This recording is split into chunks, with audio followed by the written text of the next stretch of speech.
Allô chauffeur. Tout sur le comportement professionnel et la vie des chauffeurs au quotidien. Allô chauffeur. Marco Foucault. Bonsoir et bienvenue à tous les hommes prudents qui sont branchés sur la 92.5 Lux FM. J'espère que vous allez bien de partout où vous nous recevez.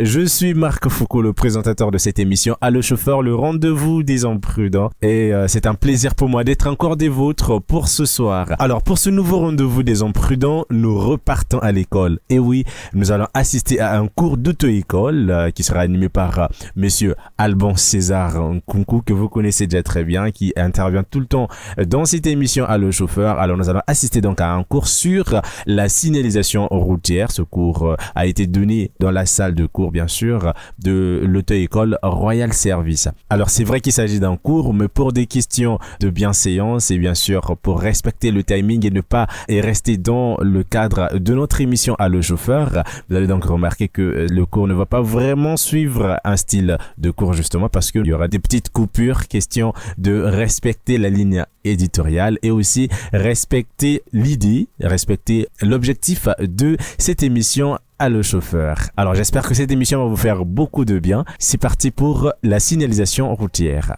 Le cours que nous allons aborder en ce jour, c'est sur la signalisation routière. Je pense bien que vous avez déjà entendu parler de ce que c'est que la signalisation routière. Quand on parle signalisation routière, on voit tout simplement l'ensemble des signes que nous trouvons sur la route. Qui dit signalisation routière dit ensemble des signes. Du moment où la route parle, mais elle ne nous parle qu'au travers des signes.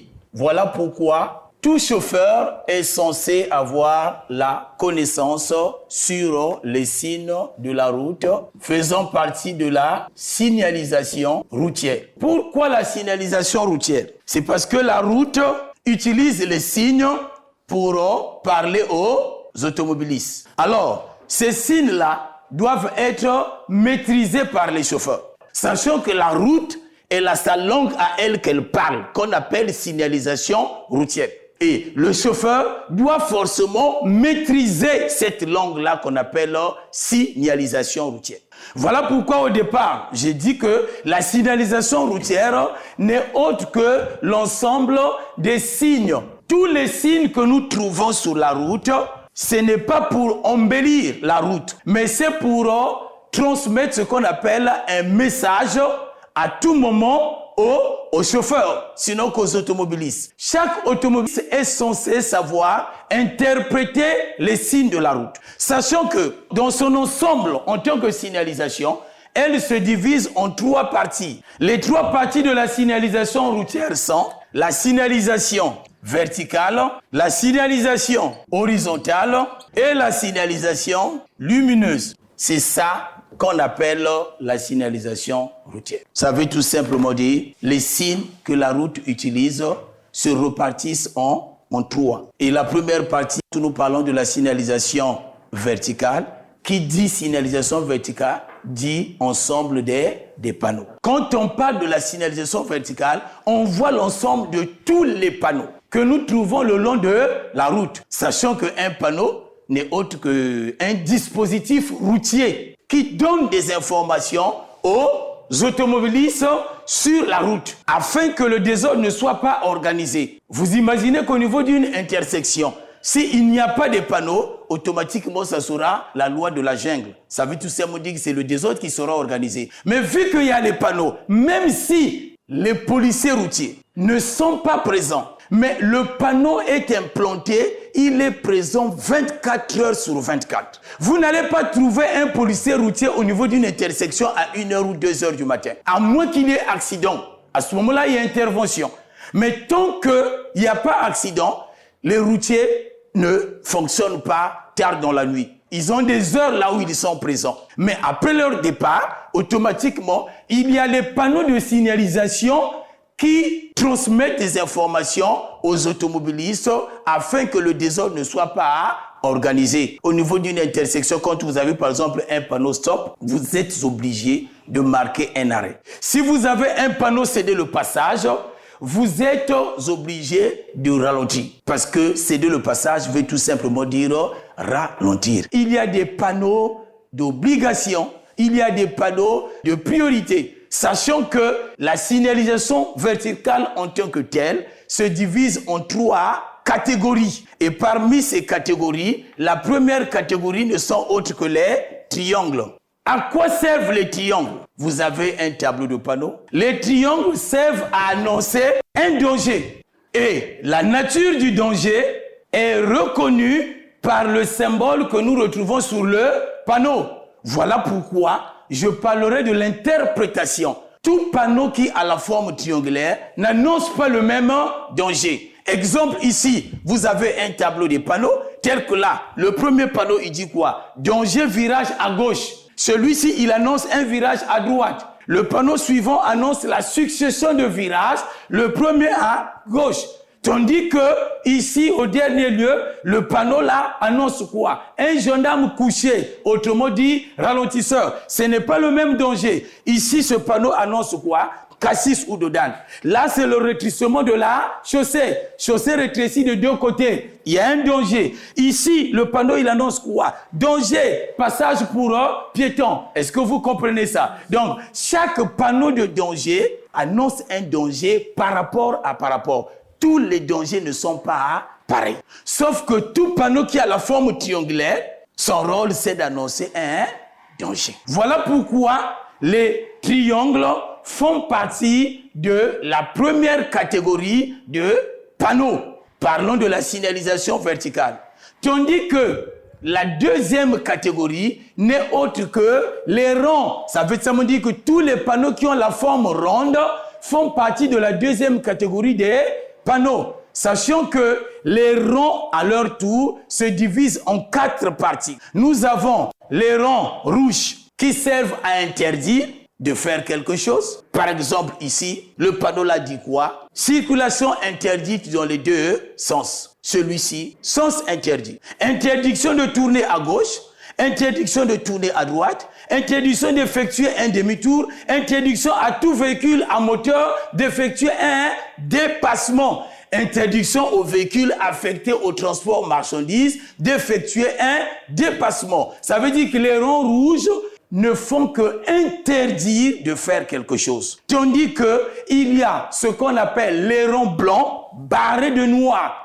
Cette fois-ci, ces ronds-là ont pour rôle de mettre fin aux interdictions, telles que celui-ci, il dit fin d'interdiction aux véhicules affectés au transport marchandises d'effectuer un dépassement. Mais quand le rond était rouge, il y avait ce qu'on appelle une interdiction. Et le rond blanc barré de noir vient mettre fin aux interdictions. Tandis que les ronds bleus faisant partie des ronds que nous avons divisés en 4 parties, ceux-là jouent le rôle d'obligation. Ça veut tout simplement dire qu'ils obligent de faire quelque chose. Obligation de se rabattre sur la voie de droite.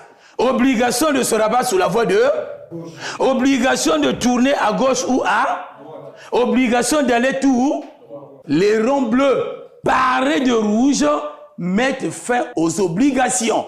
Ici, par exemple, obligation des cavaliers, fin d'obligation des cavaliers, fin d'obligation de rouler à 30 km/h, obligation de mettre les chaînes à neige, fin d'obligation de mettre les chaînes à neige. Voilà les 4 parties des rangs. Est-ce que je me fais comprendre? Si vous avez la maîtrise des catégories de panneaux, j'espère que vous allez parler le même langage avec la route. Parce que la route n'utilise que ces signes-là pour donner ce qu'on appelle des informations capitales, s'il faut le dire, à tout utilisateur de la route. Alors, les ronds qui font partie de la deuxième catégorie des panneaux sont suivis des rectangles et des carrés qui font partie de la troisième catégorie des panneaux. La première catégorie, c'était les triangles. La seconde, ce sont les ronds qui se divisent en 4 parties.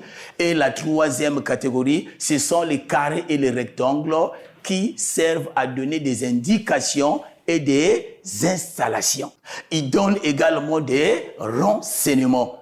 Certains panneaux qui ont la forme rectangulaire se terminent par une flèche et faisant partie de la signalisation de direction. quand vous faites la route Brazzaville-Pointe-Noire, pour reconnaître la direction de Dolésy, il y a des panneaux rectangulaires terminant par une flèche qui vont indiquer la direction de Dolésy. Est-ce que je me fais comprendre? Oui, et donc, vous êtes censé avoir ce qu'on appelle une maîtrise absolue de la signalisation verticale et de ses différentes catégories. Vous devez maîtriser et savoir interpréter les panneaux de signalisation que vous trouvez sur la route. Toujours parlons de la signalisation routière, nous pouvons automatiquement aborder en deuxième partie la signalisation horizontale, qui n'est autre que l'ensemble des marquages au sol.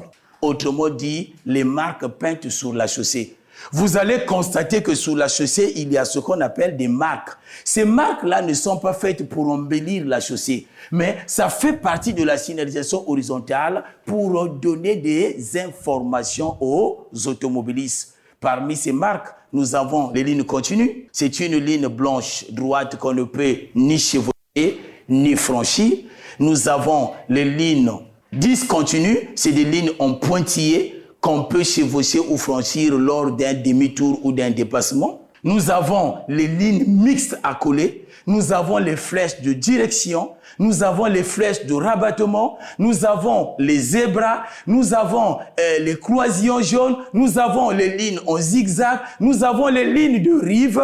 Nous avons plein de choses dans la signalisation horizontale.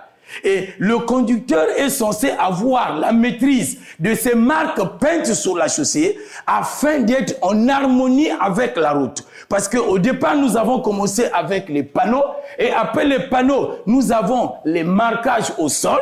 Et vous allez remarquer dans la ville de Pointe-Noire, il y a beaucoup de chauffeurs qui n'ont aucune idée sur ça. On peut chevaucher, marcher sur la ligne continue. Ça lui dit absolument rien, le chauffeur. Il est strictement interdit de marcher sur la ligne continue. Il est strictement interdit de franchir la ligne continue, ni de la chevaucher. Quand une route touche la ligne continue, vous êtes en faute. Et la ligne continue, ce n'est que cette ligne droite blanche que vous trouvez sur la chaussée. Et hormis ça, quand on nous parle de voies de circulation, on ne peut que reconnaître la nature d'une voie au travers de la signalisation horizontale, car la voie est matérialisée par les lignes continues et discontinues. Quand vous avez une chaussée de 4 voies, ça veut tout simplement dire 2 voies qui vont dans un sens, 2 dans un autre. Pour reconnaître la voie de circulation, il n'y a que la présence des lignes continues et des lignes discontinues qui peuvent faire la différence sur la chaussée afin de reconnaître la voie sur laquelle vous êtes censé circuler par rapport à votre destination. Reconnaître la voie, c'est au travers des marquages au sol. Et pour terminer, je vais aborder la signalisation lumineuse qui n'est autre que l'ensemble de tous les feux que nous trouvons au niveau généralement des intersections. Les feux, il y en a plusieurs. Nous avons les feux tricolores, composés du vert, le rouge et le jaune. Nous avons les feux bicolores. Nous avons les feux tenus à la main. Nous avons les feux d'affectation des voies qui sont surélevés au-dessus de la chaussée. Quand vous arrivez à la base industrielle, donc en face de la clinique Louise Michel, vous allez voir à l'entrée de la base totale, il y a des feux d'affectation de voies surélevés au-dessus de la chaussée. Ça veut dire que quand la croix elle est verte, c'est la voie qui est autorisée que vous devez emprunter. Et quand la croix est rouge, c'est une voie que vous ne devez pas emprunter. Voilà pourquoi on appelle ça feu d'affectation de voie. Sachant que quand le feu est rouge, vous êtes censé marquer un arrêt obligatoire pour attendre le vert. Le vert vous autorise le passage, tandis que le jaune n'est autre qu'un feu d'avertissement. C'est-à-dire qu'il annonce le rouge. Il ne dure que 3 à 5 secondes. Vous n'avez peut-être pas le droit de franchir l'intersection pendant que le feu est jaune. Si et seulement si vous êtes en retrait d'intersection. Parce que 3 et 5 secondes, ce n'est pas beaucoup. Mais il est permis à une personne de franchir l'intersection pendant que le feu est jaune, si et seulement si que, quand c'est arrivé, si vous étiez à proximité de l'intersection, vu l'allure, pour ne pas brutaliser l'arrêt, à ce moment-là, vous pouvez foncer. Sauf que le feu orange, qui annonce le feu rouge, quand vous l'avez déjà aperçu, vous êtes obligé de ralentir pour préparer l'arrêt de votre véhicule, parce que le feu orange ne dure que 3 à 5 secondes au maximum. À chaque fois, J'insiste là-dessus parce qu'il y a beaucoup des automobilistes, pendant que le feu est orange, ils veulent foncer pour franchir l'intersection avant que le feu ne bascule au rouge. Mais retenez que le feu orange ou jaune ne met que 3 à 5 secondes. C'est de l'aventure quand on cherche à franchir l'intersection avant que le feu ne passe au rouge. Je pense que les automobilistes devraient se permettre de ralentir, préparer leur arrêt afin d'attendre le passage du feu vert. Que l'on veuille pas, il y a ce qu'on appelle une rotation. On est au volant, on ne doit pas être pressé. Si vous faites la course à la montre, à ce moment-là, vous allez commettre beaucoup de fautes. Nous constatons qu'il y a des gens, pendant que le feu est jaune, il bascule au rouge. Dans sa tête, il s'était dit que je dois passer et il est tenté de franchir l'intersection pendant que le feu est déjà rouge. Ça, c'est conduire hors norme. La conduite automobile a des normes, la conduite automobile a des principes, la conduite automobile a des règles que nous devons respecter. S'il y a des gens qui ont des questions à poser, vous pouvez les poser par rapport au résumé et je serai là pour vous répondre. Je voulais savoir que ce soit le feu vert, jaune, le feu vert, orange et rouge, ça dure combien de secondes? Le feu orange ou jaune ne dure que 3 à 5 secondes. OK? Le feu jaune ne dure que 3 à 5 secondes. Mais par contre, le feu rouge et le feu vert, on va parler des minutes. Le feu qui fait les secondes, c'est le feu jaune. Mais le feu vert fait plus d'1 minute et le feu rouge également fait plus d'1 minute. Mais qu'à cela ne tienne, vous ne perdez pas le temps. Restez en train de respecter le feu pendant qu'il est rouge. S'il fait 1 minute, voire 2 minutes au maximum, vous ne perdez pas le temps. C'est question de mettre votre vie à l'abri du danger. Je venais de le dire que la signalisation dans son ensemble a pour rôle de mettre de l'ordre dans la circulation sur la route. S'il n'y a pas de signes, automatiquement, on devait être comme des animaux sur la route. Mais comme nous avons des signes, nous sommes censés conduire par rapport à ces signes-là. Maintenant, si vous vous en foutez de ces signes-là, à ce moment-là, je vous demanderai de rebrousser chemin pour se retrouver en forêt. Allez-y conduire là où il y a les animaux. Ma question, c'est de savoir si la signalisation lumineuse est l'ensemble des signaux, mais comment reconnaître cela sur le chemin? J'ai bien dit ceci, la signalisation lumineuse, c'est l'ensemble des feux. Ça veut tout simplement dire que tous les feux que vous retrouvez sur la route font partie de la signalisation lumineuse. Parmi ces feux, il y a des feux bicolores, les feux tricolores, ce que vous appelez le non-feu rouge. C'est composé de 3 ou de 2. OK? Nous avons aussi des feux d'affectation de voie. Sans oublier les feux que les gens ont l'habitude de négliger, ce qu'on appelle les feux piétons. Il y a aussi les feux piétons. Quand le bonhomme est rouge, le piéton n'est pas censé traverser la chaussée. Il doit attendre. Mais quand le bonhomme est vert, ça veut dire que non, le feu des automobilistes à ce moment-là est rouge. Parce que les feux ne s'adresse pas seulement aux automobilistes, aussi aux piétons.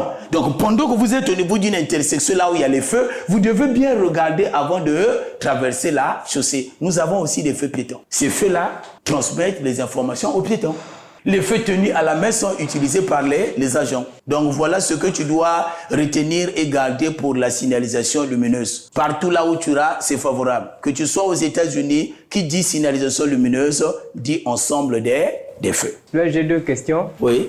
Et ma première question, je voulais bien me rassurer sur la signalisation routière en général et les signes conventionnels. Est-ce qu'il y a un lien entre la signalisation routière et les signes conventionnels? Ça, c'est une bonne question. Est-ce qu'il y a un lien entre la signalisation routière et les signes conventionnels? Je dirais oui. Oui, pourquoi? Parce que les routiers ont pour rôle de réguler la circulation. Ils ont le pouvoir d'annuler la signalisation et de la remplacer. Car un routier est au-dessus des feux. Il est au-dessus des panneaux. Il est au-dessus des marquages au sol. Quand le routier est présent sur la route, il peut annuler la signalisation. À ce moment-là, la règle dit quoi? Il la remplace. Il annule et il remplace. Qui veut dire qu'un agent de la police routière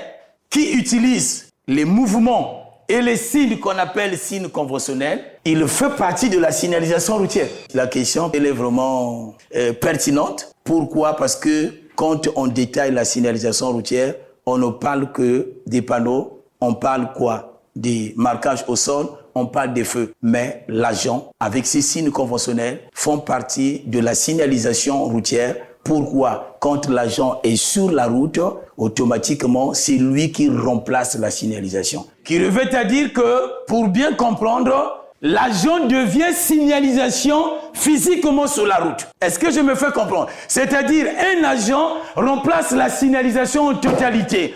La signalisation verticale, lumineuse, horizontale est remplacée par un agent de la police routière. Merci pour la question.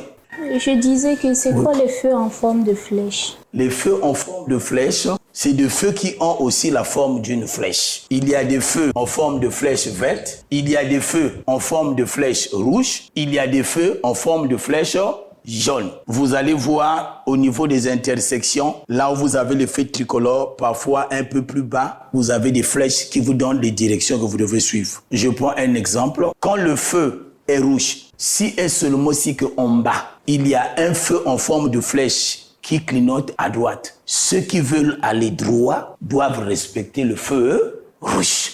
Mais le feu jaune clignotant qui t'indique d'aller à droite, si vous allez prendre la direction de droite, vous pouvez changer la direction parce que vous avez l'autorisation qui vous est donnée par le feu jaune clignotant. Pour bien comprendre, je prends l'exemple de Château d'Eau. Vous quittez l'Océage pour Château d'Eau. S'il y avait des feux, ceux qui vont du côté du marché, oui. S'il y a une flèche qui clignote, tandis que le feu est rouge, le rouge là ne va que concerner ceux qui vont vers le port, qui continuent sur bord. Mais ceux qui vont du côté du marché, oui. S'ils ont un feu en forme de flèche jaune qui clignote, le feu en forme de flèche te donne ce qu'on appelle l'autorisation d'aller du côté là où il est tenté de clignoter. Il n'y a pas seulement le jaune, comme je venais de le dire, il y a aussi le vert, il y a aussi le rouge. Le rouge, en tout et pour tout, il interdit. Et le vert donne l'autorisation. Est-ce que je me fais comprendre?